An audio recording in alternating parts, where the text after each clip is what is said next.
সিএসআইটির পক্ষ থেকে সবাইকে স্বাগত জানাচ্ছি। কম্পিউটারে যারা ফন্ট ইনস্টল করতে পারেন না, বিশেষ করে উইন্ডোজ 10-এ যারা ফন্ট ইনস্টল করতে গিয়ে সমস্যাতে ভুগতেছেন, তাদের জন্য আজকের এই ভিডিও। আমরা জানি লেখালেখির ক্ষেত্রে ফন্ট কতটা গুরুত্বপূর্ণ, বা ইন্টারনেট ব্রাউজ করার ক্ষেত্রে যদি কম্পিউটারের মধ্যে যথাযথ ফন্ট না থাকে তাহলে ওয়েবসাইট থেকে সেই লেখাগুলো ভালোভাবে পড়া যায় না। এই জন্য কম্পিউটারের মধ্যে অনেকগুলো ফন্ট ইনস্টল করে রাখতে হয়। তো আমরা এখানে যে লেখাগুলো দেখতে পাচ্ছি, এটা হচ্ছে নিকশ ব্যান নামক ফন্টে লেখা আছে, আর উপরে যেটা আছে এটা অন্য একটা ফন্ট। তো আমরা নিশ্চয় যখন লিখব তখন নিকশ ব্যানটা ইউজ করব, বা দেখতে যেটা সুন্দর হতে পারে আপনি এই ফন্টটা ইউজ করতে পারেন, সেটা আপনার ইচ্ছা। কিন্তু আপনার কম্পিউটারে যদি না থাকে তাহলে আপনাকে ইনস্টল করতে হবে। এখন আপনি ইনস্টল করতে পারতেছেন না, কি করবেন? তো আমরা এই সমস্যার সমাধান দেখাবো। তো আমরা প্রথমে দেখাচ্ছি কিভাবে একটা ফন্ট ইনস্টল করবেন। জাস্ট আপনি যে ফন্টটা ইনস্টল করতে চান সেটা ইন্টারনেট থেকে বা কারো কাছ থেকে আপনার কম্পিউটারে নিয়ে নেবেন। এরপর এটার উপর ডাবল ক্লিক করবেন। এখানে দেখাবে প্রিন্ট এবং ইনস্টল। এখানে ইনস্টল ক্লিক করলেই ফন্ট ইনস্টলিং দেখাবে ছোট্ট করে, এবং খুব দ্রুত সময়ে এটা ইনস্টল হয়ে যাবে। আমরা ক্লোজ করে দিলাম।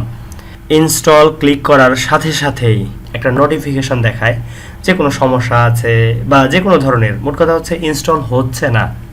এই ক্ষেত্রে আপনি কি করবেন? এখানে সার্চ বার আছে, গিয়ে লিখবেন সার্ভিসেস। আমাদের কি আসতেছে এখানে? হয়তো বা বাংলা আসতেছে, কারণ এখানে দেখুন আমাদের বাংলা সিলেক্ট করা আছে। আপনি এখানে গিয়ে এটা ইংলিশ করে দেবেন।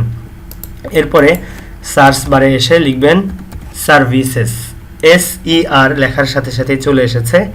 এখানে আপনি ক্লিক করবেন বা এটা ওপেন করবেন। এটা ওপেন হওয়ার পরে আপনি নিচের দিকে যাবেন, স্ক্রল হুইল ঘুরিয়ে আপনাকে খুঁজে নিতে হবে উইন্ডোজ ফায়ারওয়াল।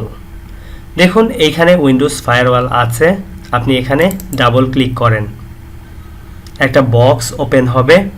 এখানে একটু নিচের দিকে দেখবেন লেখা আছে স্টার্টআপ টাইপ।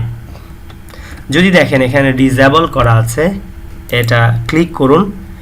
নিচে কিছু অপশন আসবে, এখান থেকে অটোমেটিক এটা সিলেক্ট করে দিবেন।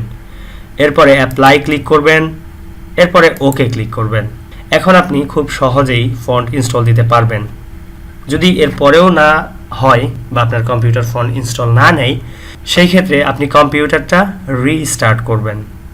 রিস্টার্ট করার পরে আশা করি আপনি যে কোনো ফন্ট ইনস্টল দিতে পারবেন। তো সবাইকে ধন্যবাদ জানাচ্ছি এই ভিডিওটি কষ্ট করে দেখার জন্য। যদি আপনার একটু উপকার হয় এই ভিডিও দেখে, তাহলে মন্তব্য করে অবশ্যই জানাবেন।